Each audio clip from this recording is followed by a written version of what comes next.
Shang-Chi and the Legend of the Ten Rings is directed by Destin Daniel Cretton, who also directed Short Term 12 and the very underrated Just Mercy. This is the 25th entry into the MCU, and this one follows, of course, the titular superhero Shang-Chi, played by Simu Liu in this movie, who has spent the last 10 years in hiding from his father, Leung, or the Mandarin, played by Leung, and when he's found and finds out that his estranged sister is also in danger, he must reconfront his father. Now, I've been pretty moderately excited for this movie since they announced it.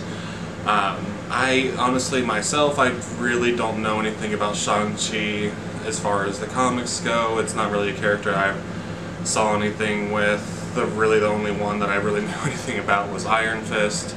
But of course, that TV show was very bleh, so we're not going to talk about that here. But I know that they changed some of the lore and everything to make the Mandarin Shang-Chi's father in this, which I think was a really good choice. And I think that the core choice for this film, in the dynamic between the protagonist and antagonist being son and father, was probably the best part of this movie. And that's something that the director Destin Daniel Cretton is really good at, is that he is really, really good at telling stories about characters from the emotional aspect of those characters and what they're going through when stuff happens to them. So Shang-Chi really surprised me because it probably has one of the strongest emotional cores to any of the MCU movies, right up there with like James Gunn's Guardians movies, because those also lean really heavily into the emotional core aspect of their characters. But overall, I was surprised by this movie. I liked it a lot more than I thought I would.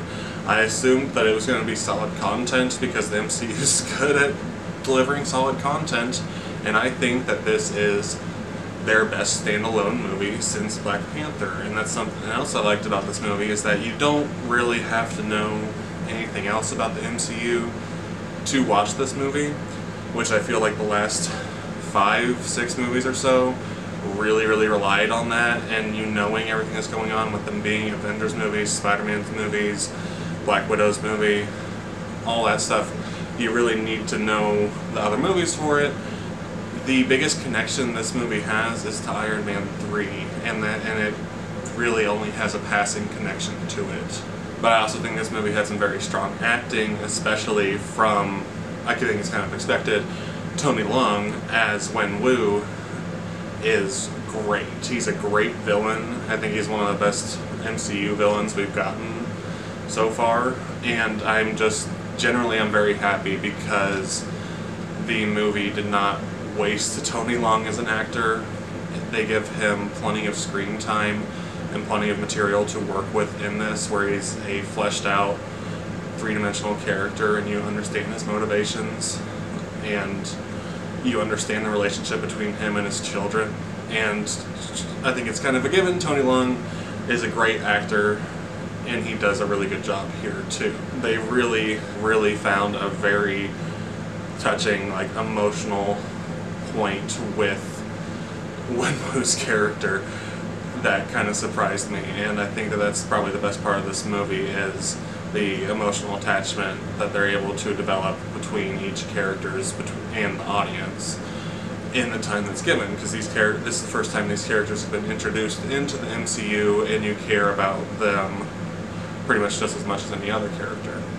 Simu Liu is also a lot of fun in the lead role. I think he's charismatic, and I think that he was obviously a really good choice. He also embodies the physicality of Shang-Chi and the action that they were wanting to deliver in this movie, and I also think that the action is also worth mentioning, because this movie, of course, focuses a lot more on martial arts as the action in the movie, and it has some of the best action in the MCU and comic book movies in general. There are 2 set pieces in particular out, like on scaffolding outside of a building and on a bus, where those action scenes were phenomenal.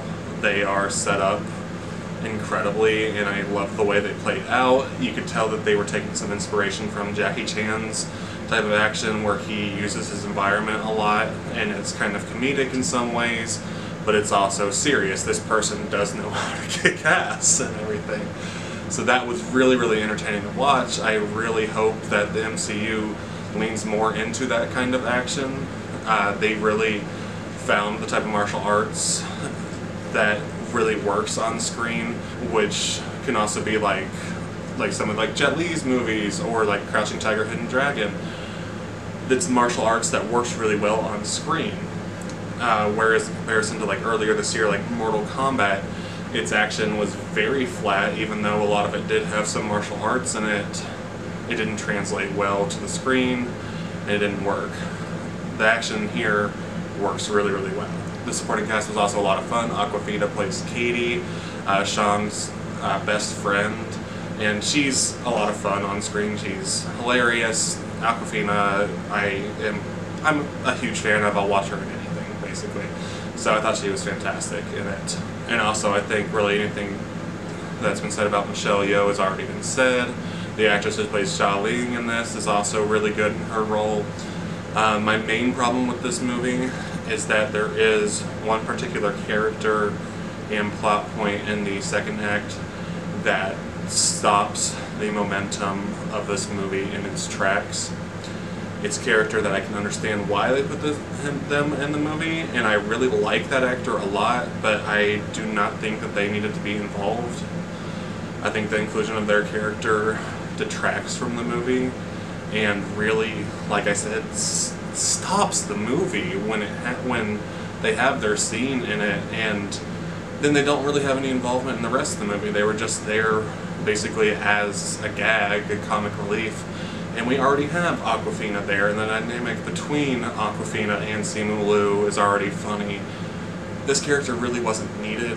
I think that's the biggest problem I had with the movie, is that this character was the biggest sore spot for me. I didn't enjoy having them on screen. But that being said, the rest of this movie worked really well. The third act worked surprisingly well for kind of the over-the-top aspect of it, but it also kept it grounded in the emotional aspect of the story with the characters, and I found it surprisingly moving. I thought the action was great, the acting of course was great. Destin Daniel Cretton is a really good director. I really enjoyed this movie. I was really surprised. So I'm going to be rating Shang-Chi and the Legend of the Ten Rings a 9.0 out of 10. Now, have you guys seen Shang-Chi? What'd you think? Let me know, and I'll be back with another video.